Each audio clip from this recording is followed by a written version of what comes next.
cultivo celular, es un curso asincrónico y les doy la bienvenida a todos este día. Mi nombre es Andrea Cabero y yo voy a ser la profesora de este curso. Para contarles un poquito más de quién soy yo soy actualmente bachiller en bioingeniería por la Universidad de Ingeniería y Tecnología UTEC en Lima, Perú, con una especialización en ingeniería biotecnológica.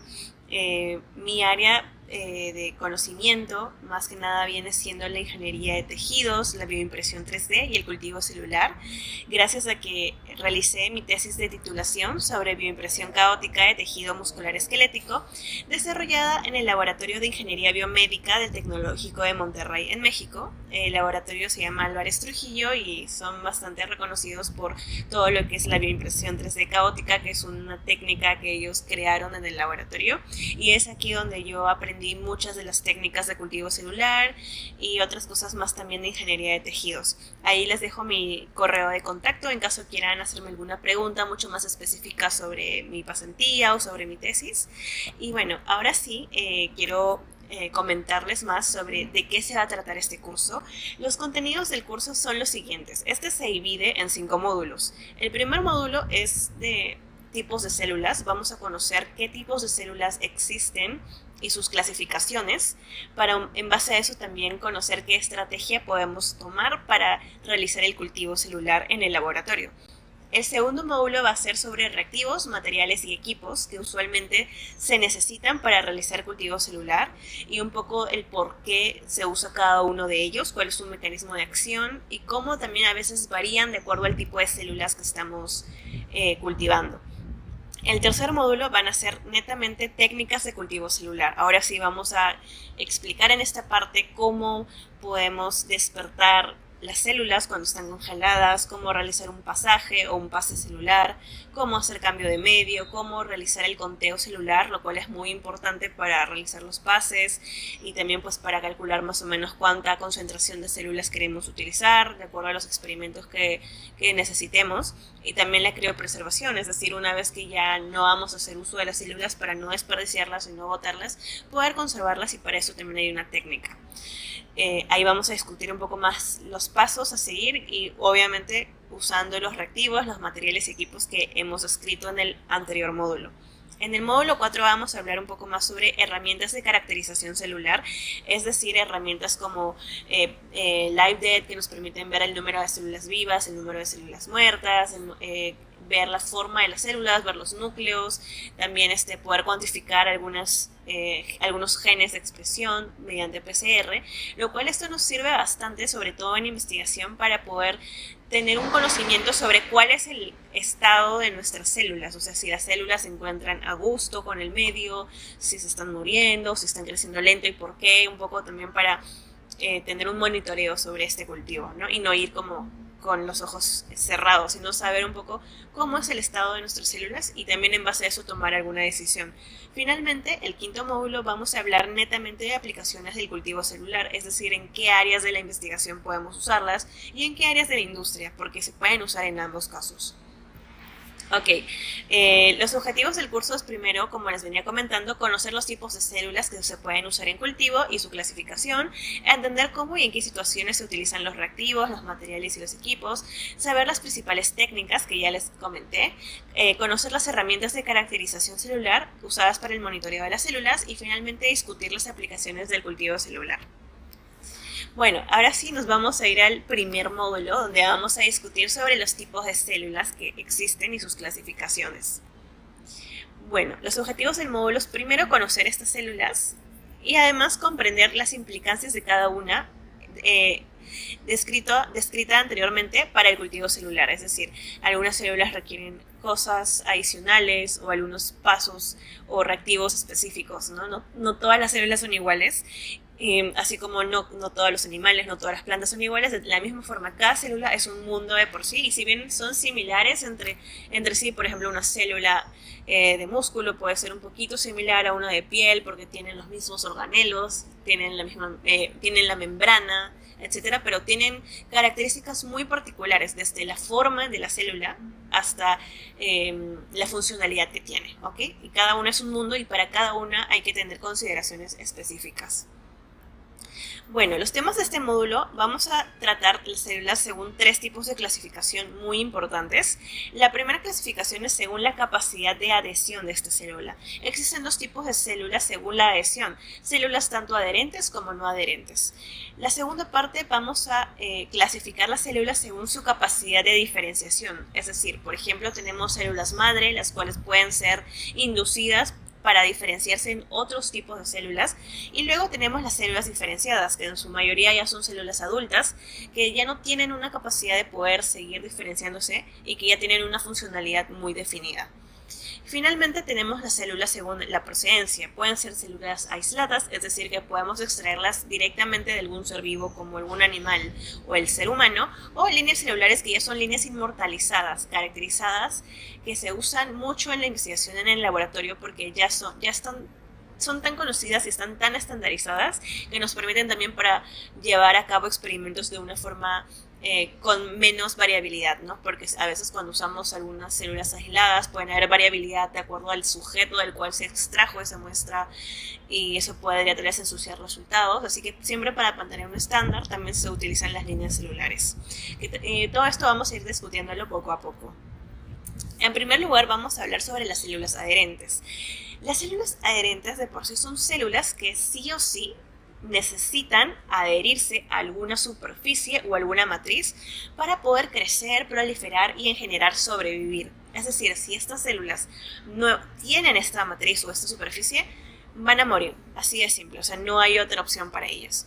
Podemos ver aquí en la imagen, aquí podemos observar un ejemplo de una célula que está adherida tal vez a un tipo de membrana biológica, y es muy importante tener en cuenta que estas células tienen diversas funciones, o sea, el hecho de que son adherentes sirven para diversas funcionalidades o funciones dentro de lo que realizan las células. Por ejemplo, el tener esta superficie en donde adherirse es muy importante para el desarrollo embrionario, por ejemplo.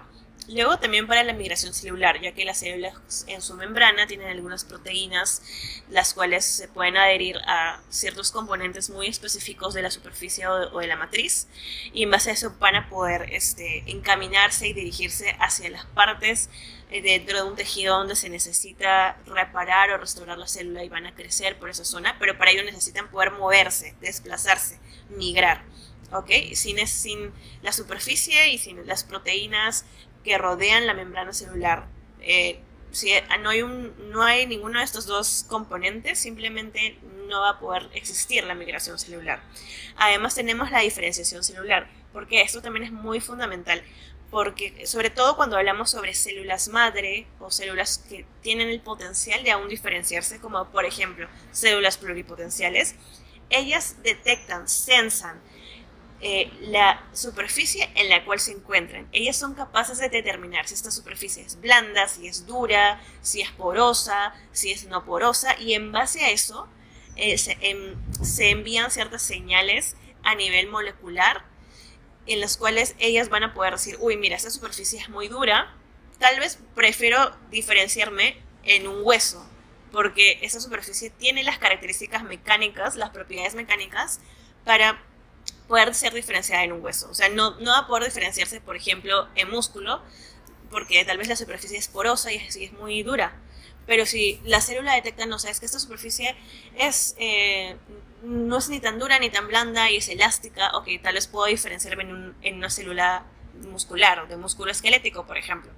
Hay artículos muy interesantes que de hecho también se los puedo compartir como parte de los recursos del curso, donde se discute, donde hay prueba y evidencia científica de que las células pueden detectar las propiedades mecánicas de la superficie en la cual están adheridas y en base a eso decidir en qué tipo de células se van a diferenciar, ¿ok? Esto se llama mecanoinducción, ¿ok? O sea, porque en base a las propiedades mecánicas se inducen a un cierto tipo de células muy específico. Finalmente tenemos la comunicación celular, ¿ok? Porque también mediante esta superficie se pueden transmitir algunas moléculas señalizadoras que permiten tener una comunicación eficaz entre una célula y otra para cumplir una función determinada. Bueno, vamos a hablar muy brevemente, de manera muy sintetizada, cuál es el mecanismo de adhesión, o sea, cómo es que estas células se adhieren a la superficie. Como les venía explicando, todas estas células tienen moléculas de adhesión, que son conocidas como CAM o CAM en inglés, las cuales van a poder permitir dos tipos de adhesión. Existe la adhesión célula-célula, es decir, una célula se une a otra célula, y luego existe la adhesión de célula a matriz. Voy a explicar ambas, pero en realidad la que más nos interesaría a nosotros sería la interacción célula-matriz. ¿Por qué? Porque es lo que vamos a replicar en el cultivo, ¿ok? Porque cuando queremos realizar el cultivo celular in vitro, es decir, en el laboratorio, vamos a necesitar una superficie que tenga cierta composición, ciertos componentes que la célula detecta y que lo ayudan a unirse. Y vamos a replicar esto que existe naturalmente en nuestro cuerpo o en el cuerpo de algún animal, incluso de alguna planta. Vamos a replicarlo para que esto suceda de la misma forma en el laboratorio. Pero igual para el conocimiento general existen estos dos tipos de adhesión. Para la adhesión célula-célula tenemos los tipos de adhesión adherentes, las desmosomas, adhesiones estrechas, adhesiones mediante uniones gap y adhesiones proselectinas. Cada una se basa en mecanismos un poquito diferentes. Algunas se basan en adherirse, por ejemplo, con las CAM o si no con algunos filamentos intermedios o sea, es decir, cada una de estas adhesiones puede variar dependiendo qué tan fuerte o qué tan fuerte, ¿no? Qué tan sólida es o qué tan estable es esta adhesión entre célula y célula.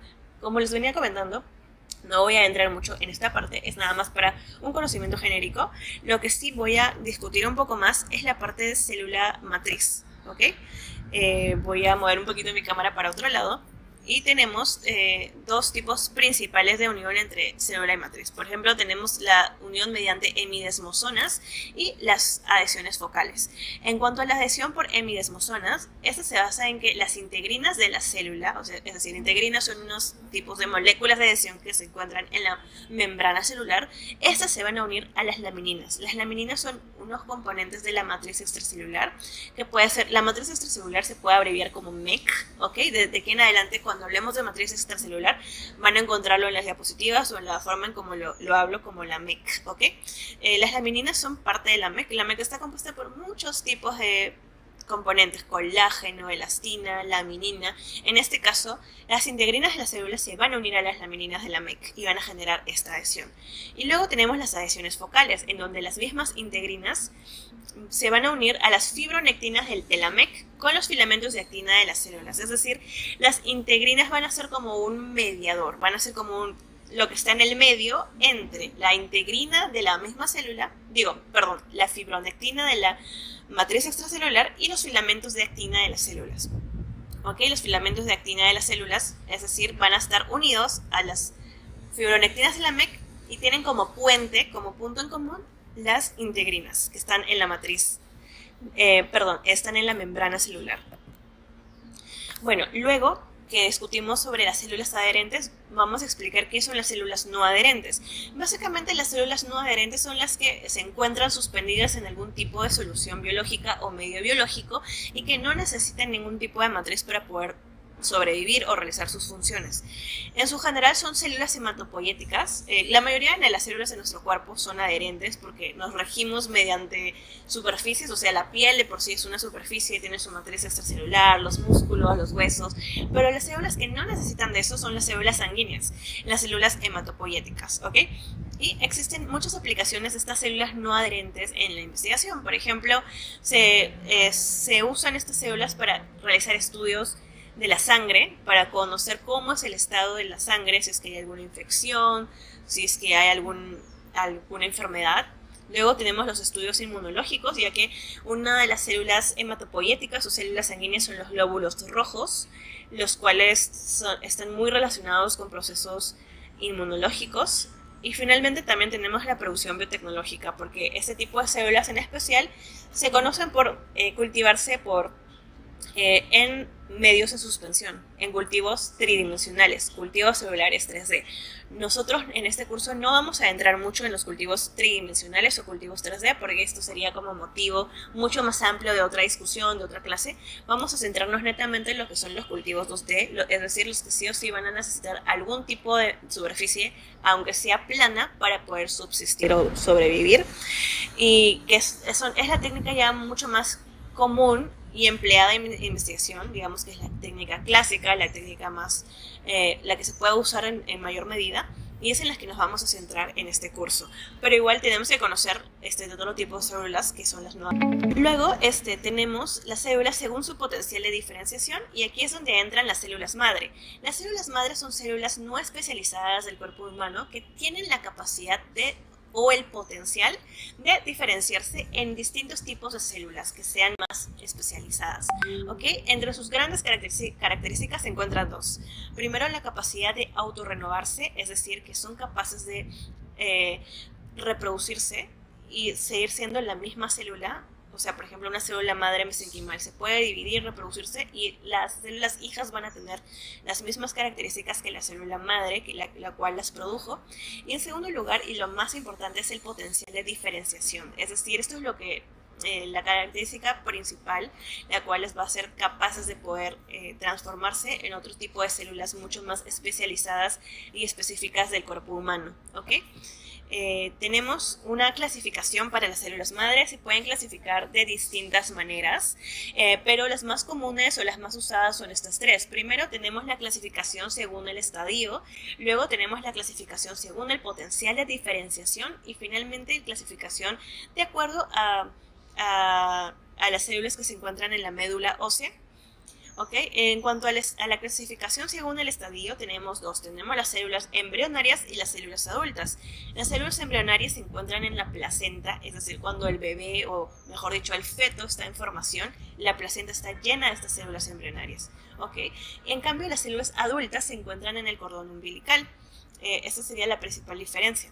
Luego, en cuanto al potencial de diferenciación, cabe mencionar que esta clasificación según el potencial es la más usada, la más común o la más entendida. Cuando buscamos en diversos artículos o libros, siempre van a mencionar lo que es la clasificación de las células madre según su potencial de diferenciación. Es lo que vamos a encontrar mucho más en la literatura. Y aquí tenemos 5 tipos. Tenemos la célula totipotencial, la pluripotencial como normal o la inducida, las multipotenciales, las células oligopotenciales y finalmente las unipotenciales. Yo voy a escribir rápidamente cada una, pero vamos a adentrarnos mucho más en profundidad sobre la definición de cada uno de estos términos. ¿Okay? La totipotencial básicamente se puede dividir en cualquier tipo de célula, la pluripotencial se pueden dividir en una o más tipos de células, ¿ok? Pero ya un poquito más maduras. O sea, las totipotenciales son las que se encuentran en el cigoto, o sea, literalmente el huevo, o sea, fecundado, el óvulo fecundado con el espermatozoide. Eso es totipotencial, porque puedes convertirlo en cualquier tipo de célula. Las pluripotenciales, cuando una vez ya se hizo esta formación, pero igual siguen teniendo esta capacidad de diferenciarse en otros tipos de célula, pero no en todas, o sea, pero igual tienen un gran rango de o sea, se pueden diferenciar en muchos tipos de células en un gran rango, ¿ok? Tenemos las inducidas, las cuales genéticamente son reprogramadas, que en un inicio ya están un poco diferenciadas, pero mediante herramientas genéticas se las reprograma, se las desdiferencia para que sean pluripotenciales inducidas.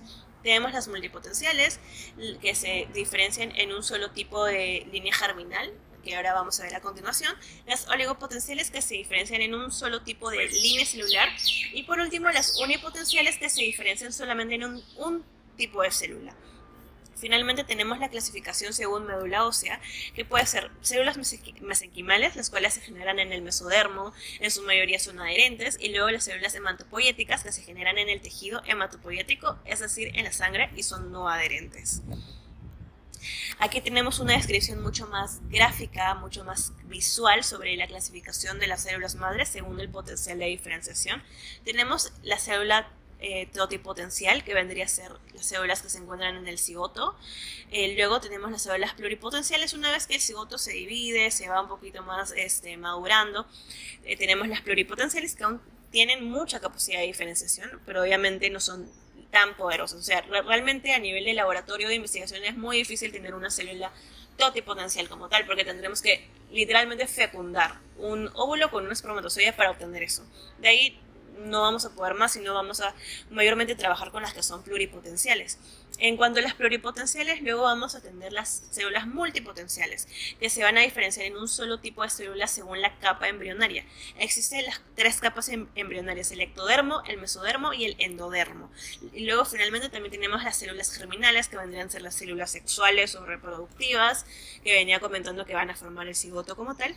Pero en cuanto a multipotenciales, principalmente tenemos el ectodermo, mesodermo y endodermo. En el ectodermo tenemos todo lo que son las células de las neuronales o de los pigmentos. En el mesodermo tenemos las células de músculo, las células de riñón e incluso células hematopoieticas. En el endodermo tenemos las células beta, células del páncreas, por ejemplo, células de los pulmones, etc. ¿Okay? Y bueno, en cuanto a... Voy a mover un poquito mi cámara, aquí estamos. En cuanto a las células oligopotenciales, son las cuales se pueden diferenciar en un solo tipo de línea celular. Y esto lo voy a ejemplificar mejor con otra gráfica, que sería la siguiente. Por ejemplo, aquí tenemos una célula madre sanguínea. Como veíamos anteriormente, esta sería un tipo de oligopotencial, ¿ok? Porque es un solo tipo de célula celular, un solo tipo de línea celular o linaje celular, es decir, el linaje sanguíneo, ¿ok? Puedo entrar aquí, esa es la célula madre sanguínea, es una oligopotencial, porque puede diferenciarse en varios tipos de células sanguíneas, pero solo dentro de ese linaje. O sea, una célula madre sanguínea no puede diferenciarse en una célula de músculo. Eso sería imposible, porque no tiene esa capacidad, es oligopotencial. Y se queda en esa línea celular establecida. Pero, por ejemplo, aquí tenemos un mieloblasto o un linfoblasto, los cuales cada uno de ellos solo son capaces de diferenciarse en un glóbulo blanco o en un tipo de glóbulo blanco.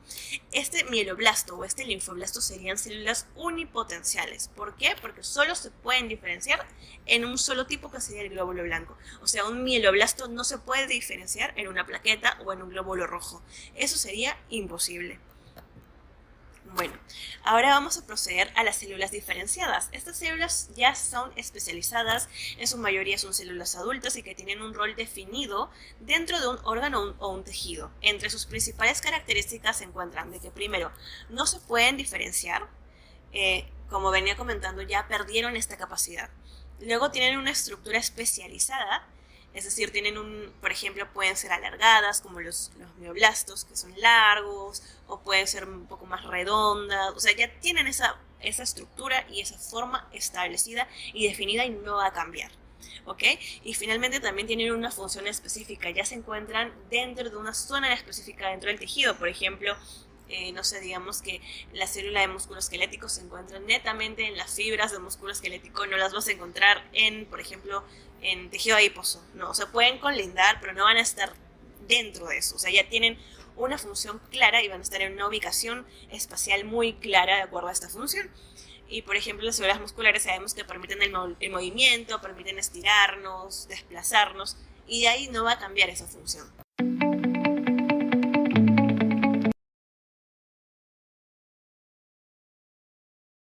Células aisladas, cabe mencionar que estas son células extraídas de un ser vivo que después van a ser tratadas mediante ciertos procedimientos y que se pueden cultivar en el laboratorio. Generalmente se trabaja con tejido adiposo, se puede extraer de un humano o se puede extraer de algún animal. Esto se puede realizar post-mortem, es decir, una vez que el individuo ha fallecido, se puede realizar la extracción dentro de un cierto margen de tiempo, que usualmente son dentro de las 24 horas después de haber fallecido. Es lo recomendable, lo más usual, o extracción con anestesia. Por ejemplo, si tenemos un ratón del laboratorio, lo podemos anestesiar y podemos extraer los adipocitos o el tejido adiposo como tal. Para ello, para realizar este aislamiento de células existen protocolos, pueden variar en algunas cosas, pero los principios son los mismos siempre, ¿ok? Primero extraemos el tejido adiposo de nuestro individuo. Luego podemos triturarlo mecánicamente con tijeras, con pinzas un poco para degradar este tejido que puede estar un poco compacto o duro. Lo vamos a degradar mecánicamente mediante hacer este tipo de trituración mecánica. Luego vamos a realizar una digestión enzimática que lo que va a hacer es romper enlaces dentro de la matriz extracelular para poder liberar las células, ¿ok? Para que las células se despeguen de la matriz extracelular y poder realizar la separación.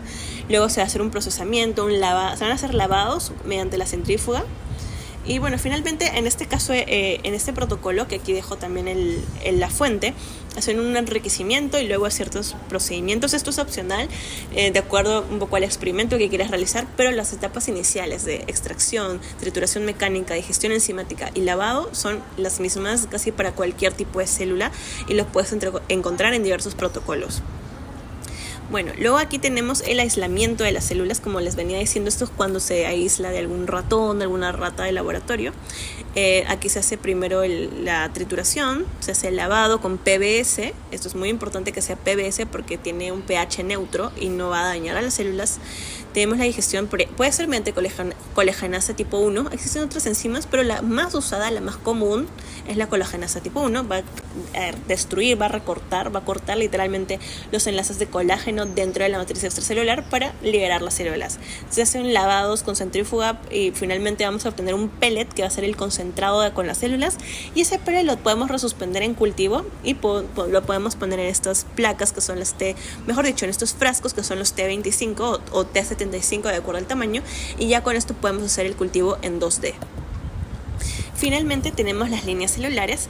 Estas son células derivadas de una única célula progenitora y que se pueden cultivar en el laboratorio por un tiempo prolongado. Generalmente estas ya están estandarizadas, son líneas inmortalizadas, es decir que podemos de aquí a 50 años estas células pueden seguir siendo utilizadas porque ya hay protocolos muy estandarizados, ya que esto nos permite tener una menor variabilidad en los resultados en el laboratorio y poder tener técnicas mucho más homogéneas.